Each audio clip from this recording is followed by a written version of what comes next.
आप चाहते हैं कि वो अंदर ही रहे, उसको गालियां पड़े, वो जलील हो, इसलिए आप ये सारी हरकतें करते हैं। सिर्फ यही है कि जी कैदी नंबर 408, 804 इमरान खान को तो अंदाजा हो गया होगा कि इन लोगों के करतूतों की वजह से वो अंदर है। उन्होंने वाजिब सुनो, इसके अलावा आपके पास क्या है? What else? क्या है आपके पास? मुकाबला बेनजीर भुट्टो का करना चाहते हैं, आसिफ अली जरदारी का करना चाहते हैं। पहले अपनी तरफ तो देखो, अपने लीडर की तरफ तो देखो।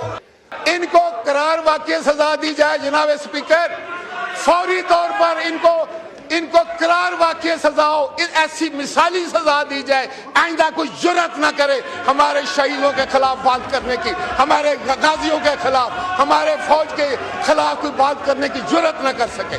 मैं इस्तदा करता हूँ वज़ीर आज़म पाकिस्तान से, मैं इस पूरी काबीना से ही कहूँगा कि जितनी जल्दी हो सके 9 मई के मुल्ज़िमों को जो है वो कटहरे में लाकर इनको करार वाक़ई सजा दे, मिसाली सजा दे, ताकि आइंदा कोई तारीख में ये जुर्रत ना कर सके। बिल्कुल, शुक्रिया। ये हमें हर रोज दोहरानी चाहिए बात, क्यों इतनी ताखीर हो रही है?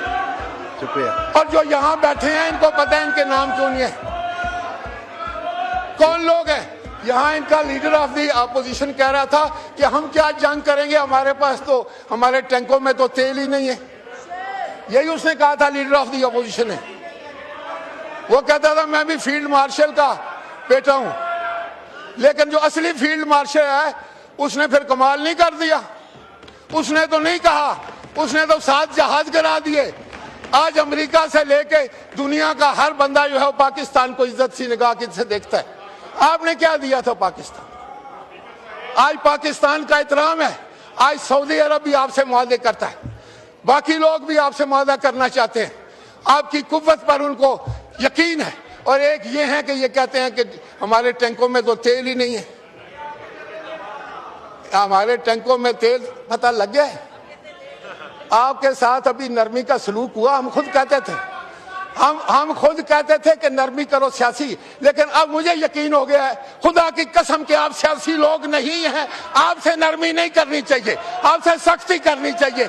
आप दुश्मन है मुल्क के, आप दुश्मन है मुल्क के, आप आइन के दुश्मन है, आप कानून के दुश्मन है। और अब हम आपका मुकाबला करेंगे इंशाअल्लाह ताला, और अपनी फौज के साथ खड़े हैं। हम फौज के साथ खड़े हैं, तुम जो कुछ करना चाहते हो कर लो। ना नारा लगाकर आप इमरान को बाहर ला सकते हैं, तो ना इंशाअल्लाह ताला जरदारी साहब का बाल भी बिका नहीं कर सकते। आप में इतनी हिम्मत ही नहीं रही है। अपने गिरेबानों में डालें जरा अपना मुंह और सोचें कि आपने इमरान के लिए क्या किया है। कुछ किया है? क्या किया है? आपने उसको अंदर करा दिया। वो बेचारा गैर सियासी आदमी था। आप जैसे जिसके साथी हो उसको दुश्मन की जरूरत नहीं है। सच्ची बात। जनाब स्पीकर जी,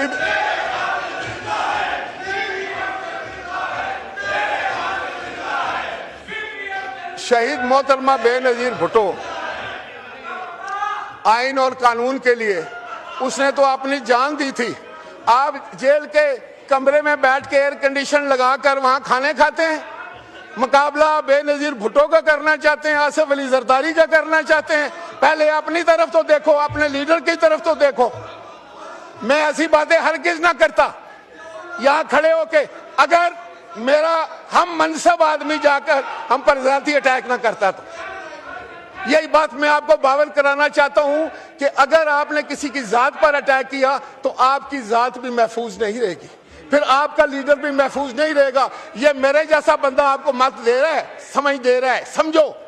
ये आप लोग जो है ना अपने लीडर को गाली निकालने के लिए दूसरे के लीडरों को गाली देते हैं। आप चाहते हैं कि वो अंदर ही रहे, उसको गालियां पड़े, वो जलील हो, इसलिए आप ये सारी हरकतें करते हैं। आपको कोई अकल नहीं है, अकल बाजार से नहीं मिलती। अगर बाजार से अकल मिले तो हम आपको ला दें। आपको शौर ही नहीं है, आपसे क्या बात हो? हा। इसके अलावा आपके पास क्या है? What else? क्या है आपके पास? कोई आर्गुमेंट नहीं है, कोई अकल की बात नहीं है। और पाकिस्तान के इतने बड़े हाउस में बैठे हैं और ट्रम्पट बजा रहे हैं। देख जनाब स्पीकर, आप रूलिंग देख कि ये जो शोर मचाने वाली मशीनें हैं, ये जो शोर करने वाले बुत हैं, इनको किस तरह कंट्रोल करेंगे आप? ये किस तरह करेंगे?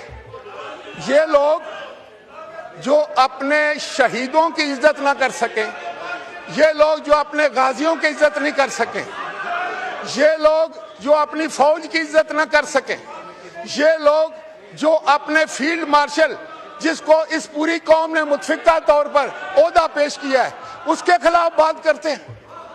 ये कौन लोग हैं?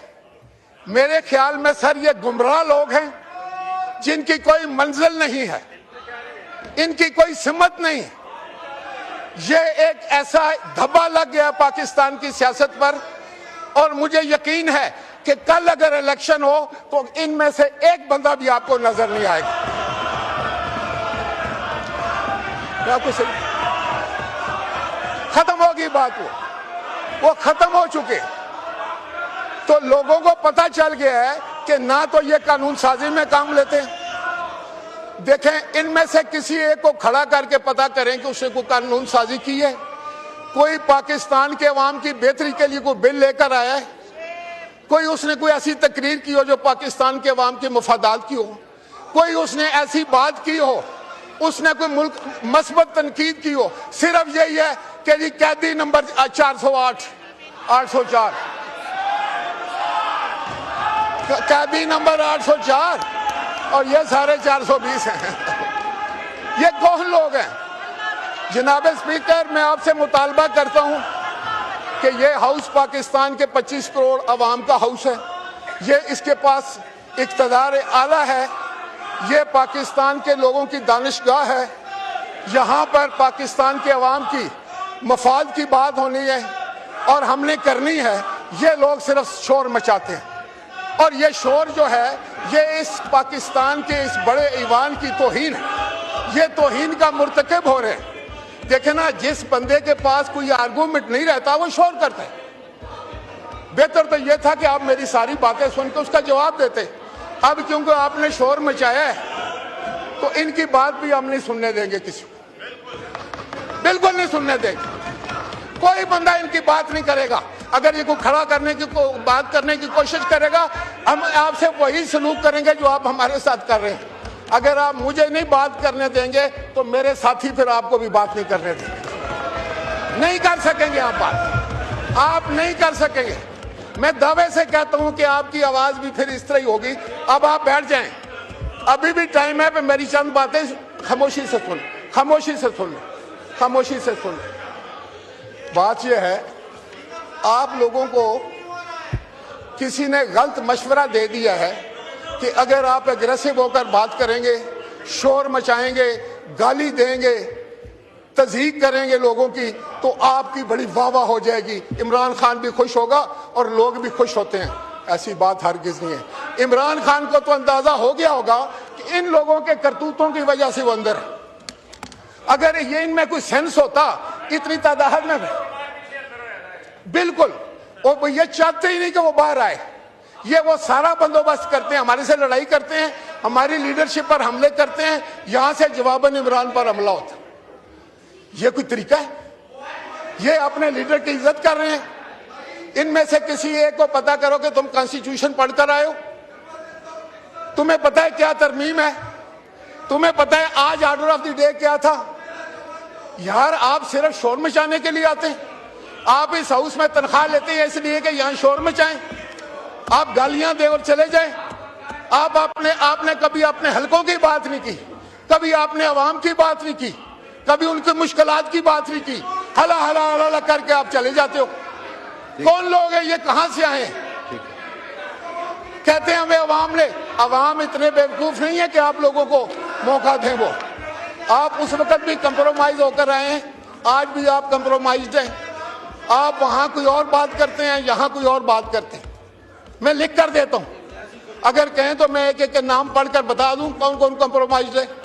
कहां कहां कंप्रोमाइज किया है? तमाम जितने भी आप, ऑल ऑफ यू कंप्रोमाइज। जनाब स्पीकर, आखिर में मैं ये गुजारिश करना चाहूंगा कि मेरी ये इस्तदा होगी कि 9 मई को जो वाक़या हुआ उससे पूरी कौम का दिल आज भी दुखी है। हमारे शहीदों के जो मकबरे थे, जो उनकी तुरबत थी, जो उनकी कब्रें थी, उनकी इन्होंने हर लिहाज से बेहुरमती की। इन्होंने शहदा के जो मुजस्मे बने हुए थे उनको तोड़ा, उनकी बेहुरमती की। इन्होंने जिना हाउस पर हमला किया, उसको आग लगाई, उसकी बेहुरमती की। इन्होंने अफवाज पाकिस्तान की बेहुरमती की, और ये हिंदुस्तान के कहने पर हुआ। आज मुझे पक्का यकीन हो गया